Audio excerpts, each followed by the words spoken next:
Welcome to Amazing Mind Shift YouTube channel. जरा कल्पना कीजिए कि कोई इंसान अपने पूरी जिंदगी के 40 साल हर हफ्ते 40 घंटे काम करता है। हाँ, और वो पाई पाई जोड़ता है, एक बड़ा सा घर खरीदता है और एक शानदार गाड़ी लेता है। बिल्कुल। और वो ये सोचता है कि उसने बहुत बड़ी संपत्तियां बना ली हैं, लेकिन रिटायरमेंट के वक्त उसे अचानक एहसास होता है कि जिन चीजों को वो अपनी संपत्ति समझ रहा था, असल में उन्हीं चीजों ने उसे पूरी उम्र आर्थिक रूप से जकड़ कर रखा। ये सचमुच एक बहुत ही कड़वी सच्चाई है। मतलब ज्यादातर लोग इसी मुगालते में जीते हैं। सही कहा। और आज की इस गहन चर्चा में हम पैसे और निवेश से जुड़ी इसी बुनियादी गलतफहमी को तोड़ने वाले हैं। हमारा जो मिशन है वो बहुत ही स्पष्ट है। हम ये समझना चाहते हैं कि कैसे कोई भी इंसान एक कर्मचारी यानी एम्प्लॉय की मानसिकता से बाहर निकलकर एक निवेशक या इन्वेस्टर की मानसिकता को अपना सकता है। ये सफर सचमुच बहुत दिलचस्प होने वाला है, क्योंकि जब हम पैसों के प्रबंधन की बात करते हैं तो सबसे पहले ये समझना बहुत जरूरी है कि अलग-अलग मानसिकता वाले लोग पैसे को असल में किस नजरिए से देखते हैं। मतलब बुनियादी सोच का फर्क है ना? बिल्कुल। और इस सोच को समझने के लिए कैश फ्लो क्वाड्रेंट नाम का एक बहुत ही बेहतरीन वैचारिक ढांचा है। ये दुनिया के सभी कमाने वाले लोगों को 4 मुख्य हिस्सों में बांटता है। अच्छा, तो ये 4 हिस्से कौन से हैं? पहला है ई यानी एम्प्लॉय या कर्मचारी, दूसरा है एस यानी सेल्फ एम्प्लॉयड या स्वरोजगार वाले लोग, तीसरा बी यानी बिजनेस ओनर जो बड़े व्यवसायी होते हैं, और चौथा है आई यानी इन्वेस्टर या निवेशक। तो इसका मतलब ये हुआ कि हम बचपन से जिस व्यवस्था में पले बड़े हैं, हमारा जो स्कूलिंग सिस्टम है वो मुख्य रूप से हमें ई या ज्यादा से ज्यादा एस क्वाड्रेंट के लिए ही तैयार करता है। बिल्कुल सही पकड़े। मतलब हमें यही सिखाया जाता है ना कि स्कूल में अच्छे नंबर लाओ ताकि एक सुरक्षित नौकरी मिल सके। एकदम सही। और यहीं से जो कर्मचारी मानसिकता है उसकी जड़ें मजबूत होने लगती हैं। मतलब ई क्वाड्रेंट के लोग अनिश्चितता से बहुत ज्यादा डरते हैं। हाँ, उन्हें तो बस हर महीने की एक पक्की तनख्वाह चाहिए होती है। हाँ, उनके लिए हर महीने एक तय तनख्वाह का आना ही सुरक्षा का सबसे बड़ा प्रतीक है। जब वे लोग सुरक्षित नौकरी या मेडिकल बेनिफिट्स की मांग करते हैं तो असल में वे अपने भीतर के उस आर्थिक डर को शांत कर रहे होते हैं जो उन्हें बिना किसी गारंटी के काम करने से रोकता है। ये बहुत ही गहरी बात है ना? लेकिन दूसरी तरफ अगर हम आई क्वाड्रेंट की बात करें यानी निवेशक वर्ग की, तो वे बिल्कुल अलग तरीके से सोचते हैं। उनका मुख्य लक्ष्य अपनी मेहनत से पैसा कमाना नहीं होता, बल्कि उनका लक्ष्य एक ऐसा तंत्र विकसित करना होता है जहां उनका पैसा उनके लिए 24 घंटे काम करे। और यहीं पर संपत्ति यानी एसेट्स और दायित्व यानी लायबिलिटीज की परिभाषाओं पर बात करना बहुत जरूरी हो जाता है। बिल्कुल, क्योंकि आई क्वाड्रेंट के लोग सिर्फ संपत्तियां बनाते हैं। हाँ, लेकिन अगर हम पारंपरिक अकाउंटिंग को देखें तो उसमें अगर किसी के पास एक महंगी घड़ी है या घर में रखा कोई पुराना फर्नीचर है तो उसे बैलेंस शीट में संपत्ति के कॉलम में लिख दिया जाता है, क्योंकि बाजार में उसकी कुछ न कुछ कीमत तो है ही। और यही सबसे बड़ी चूक होती है आम लोगों से। निवेश की दुनिया में उम्र संपत्ति की ये परिभाषा बिल्कुल अलग है। कोई चीज संपत्ति है या नहीं, ये सिर्फ और सिर्फ इस बात से तय होता है कि वो आपके पैसे के प्रवाह को यानी कैश फ्लो को किस दिशा में ले जा रही है। मतलब वो पैसा ला रही है या ले जा रही है। बिल्कुल सरल शब्दों में, जो चीज हर महीने किसी की जेब में पैसा डाले वो संपत्ति है, और जो चीज हर महीने जेब से पैसा बाहर निकाले वो दायित्व है। अरे वाह, ये तो बहुत ही सीधा सा गणित है। अगर मैं इसे एक रूपक के जरिए समझाऊं तो एक संपत्ति उस फल देने वाले पेड़ की तरह है जिसे एक बार जमीन में लगाया जाता है। बहुत ही सुंदर उदाहरण है ना? मतलब शुरुआत में उसकी देखभाल करनी पड़ती है, पानी देना पड़ता है, लेकिन जब वो पेड़ बड़ा हो जाता है तो वो सालों साल बिना किसी अतिरिक्त मेहनत के फल देता रहता है। इसके विपरीत जो दायित्व है वो एक ऐसे महंगे पालतू जानवर की तरह है जिसे जिंदा रखने के लिए हर रोज अपने हिस्से का खाना खिलाना पड़ता है। एकदम सटीक तुलना है ये। लेकिन यहाँ एक बहुत बड़ा सवाल उठता है। अगर हम इसी परिभाषा को लागू करते हैं तो क्या एक आम इंसान का अपना घर, जिसे वो अपनी जिंदगी की सबसे बड़ी उपलब्धि मानता है, क्या वो भी एक दायित्व है? ये वह सवाल है जो बहुत से लोगों को असहज कर देता है, लेकिन गणित कभी झूठ नहीं बोलता।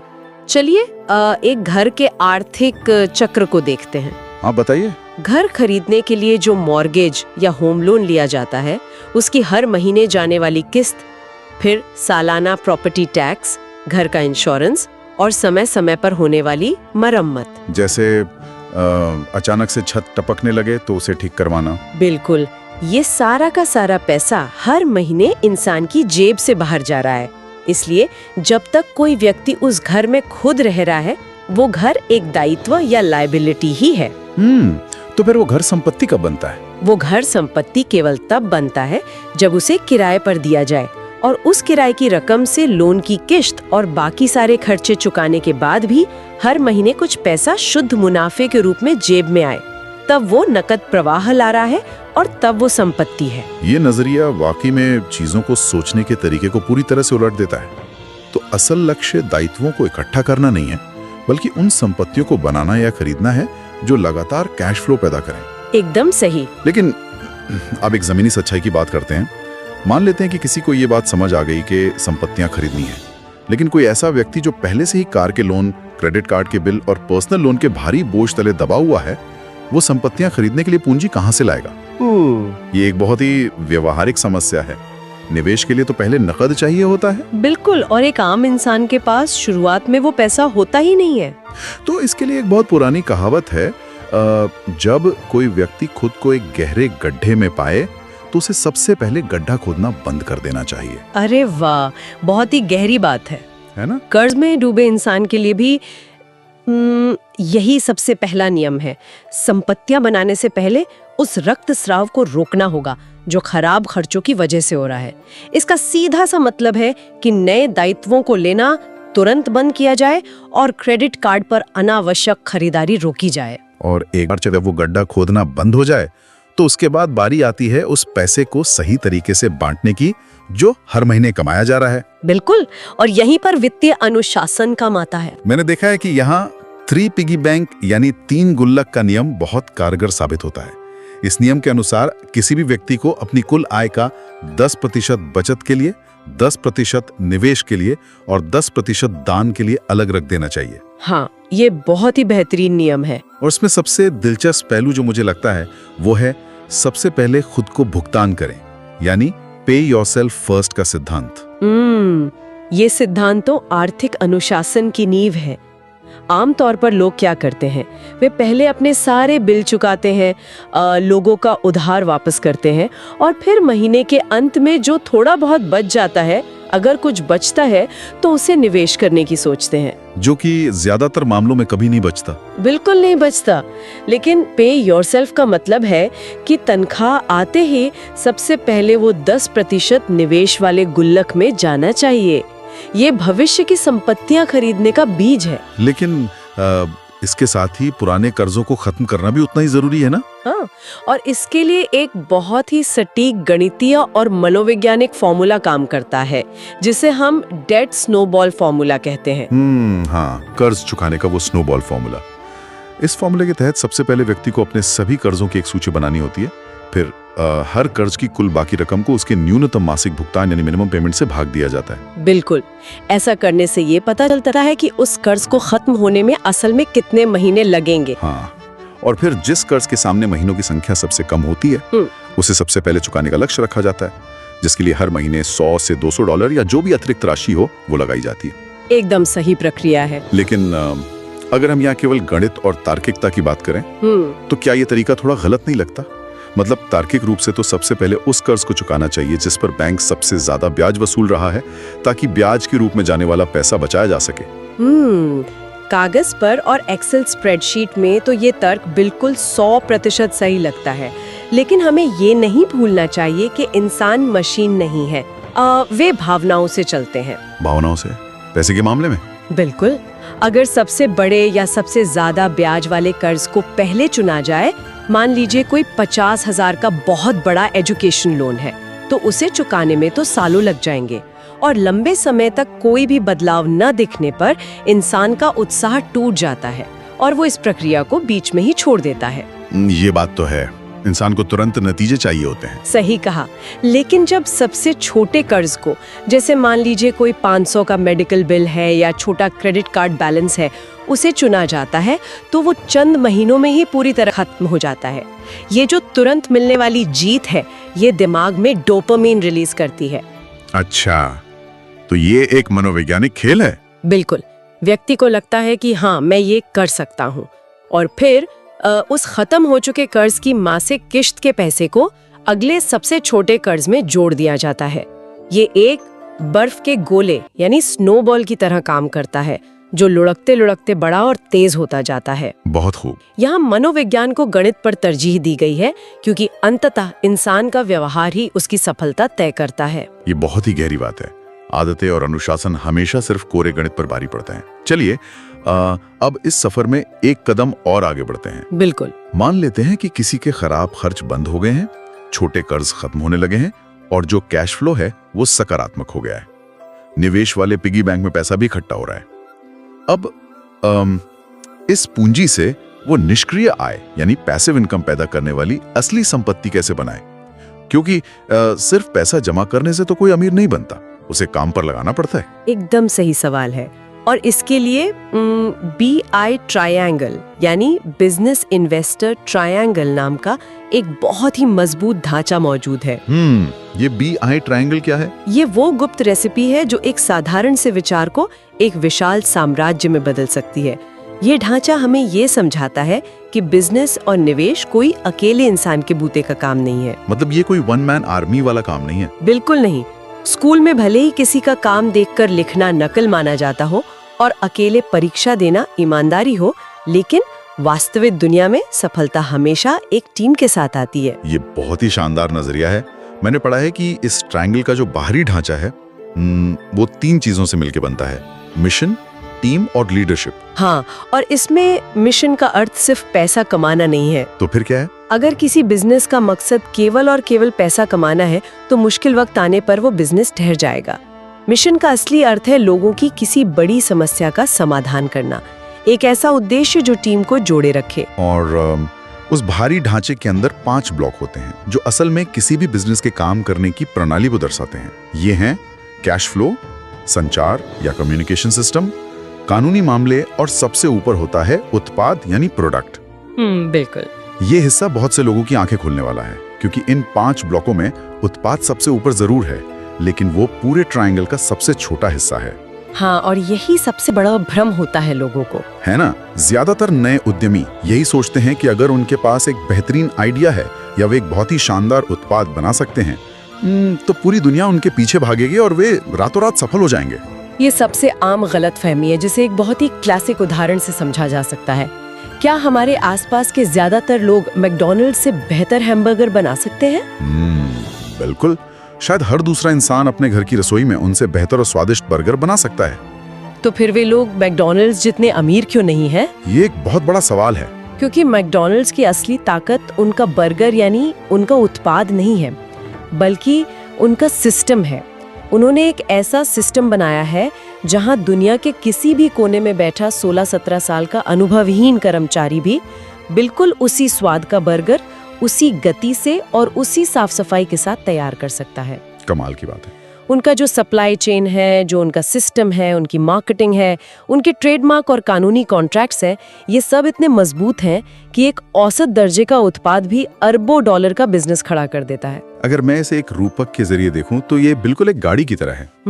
कैसे? जो उत्पाद या प्रोडक्ट है वो केवल उस गाड़ी का बाहरी डिजाइन और उसका चमकदार रंग है, वो बाहर से लोगों को आकर्षित करता है। हाँ, बिल्कुल। लेकिन जो BI ट्रायंगल के बाकी हिस्से हैं, जैसे सिस्टम, कैश फ्लो, कानूनी ढांचा, वे उस गाड़ी का इंजन, चैसी और स्टीयरिंग है।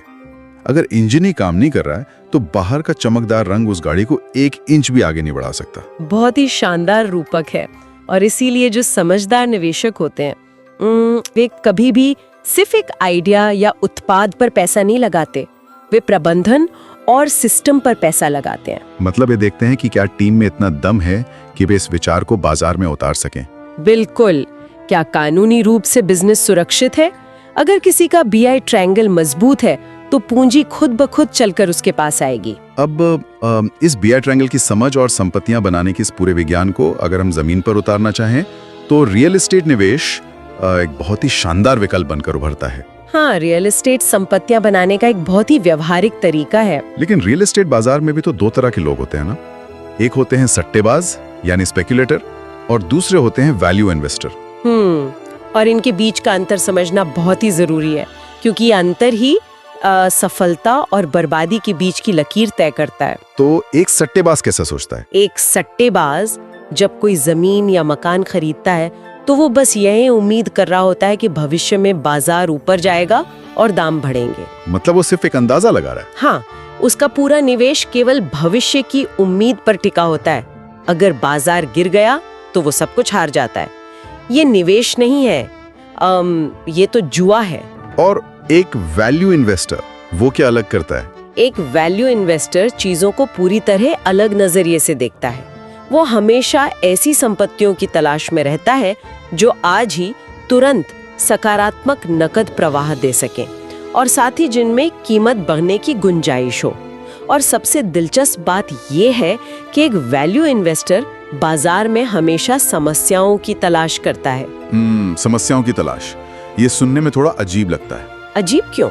आमतौर पर कोई इंसान अपनी गाड़ी कमाई किसी ऐसी प्रॉपर्टी में क्यों लगाना चाहेगा जहां पहले से ही समस्याएं हों? मतलब लोग तो सुंदर और पूरी तरह से तैयार प्रॉपर्टी खरीदना पसंद करते हैं ना, जिसमें कोई काम ना करवाना पड़े। और यहीं पर वित्तीय शिक्षा का असली जादू काम करता है।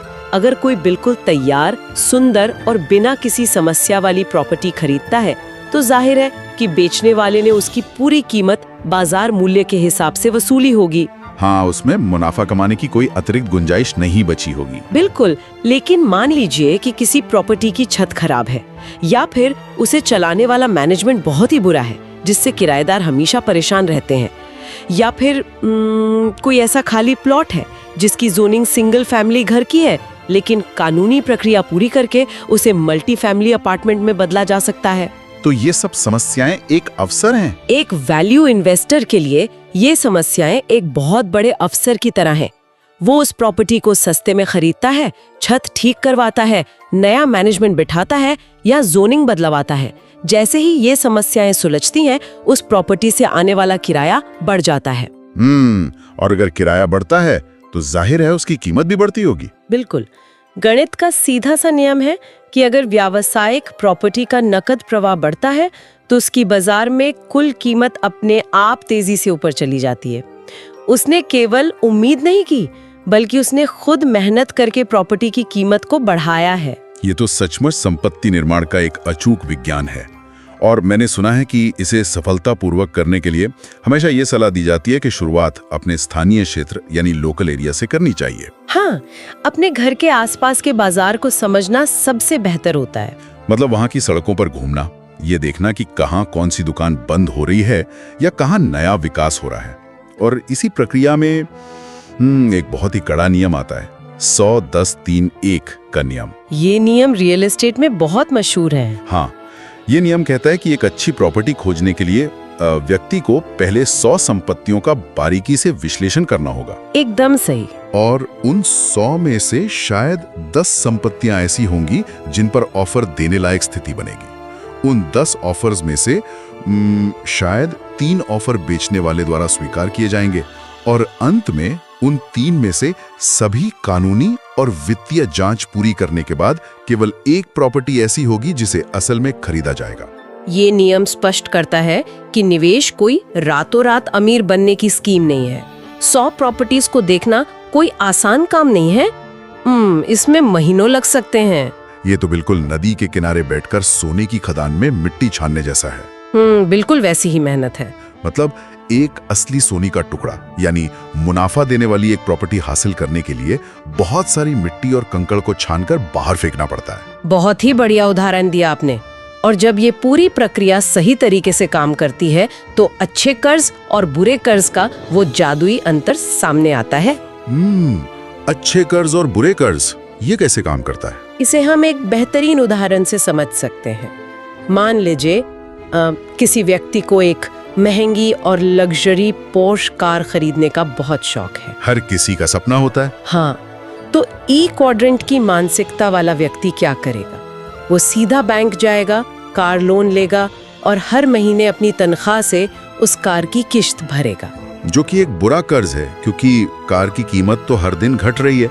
शोरूम से बाहर निकलते ही कीमत कम हो जाती है। बिल्कुल।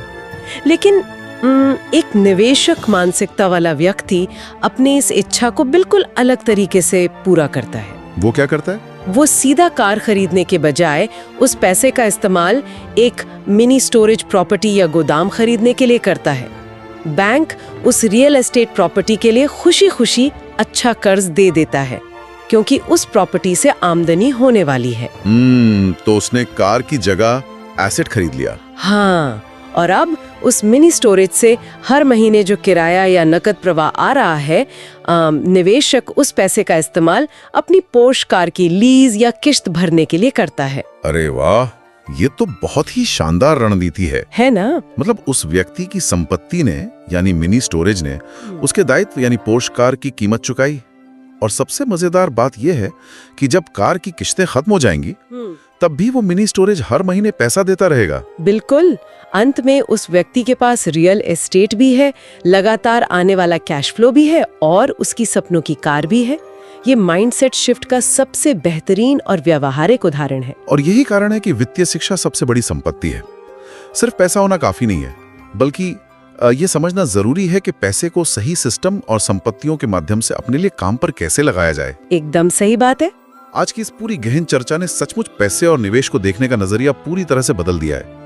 अगर हम इस पूरे वैचारिक सफर को समेटें तो फाइनेंशियल फ्रीडम या आर्थिक आजादी रातों रात मिलने वाली कोई लॉटरी नहीं है। बिल्कुल नहीं। इसके लिए एक गहरे माइंडसेट शिफ्ट की जरूरत होती है। हाँ, सुरक्षा के डर को छोड़कर वित्तीय शिक्षा को चुनना होगा।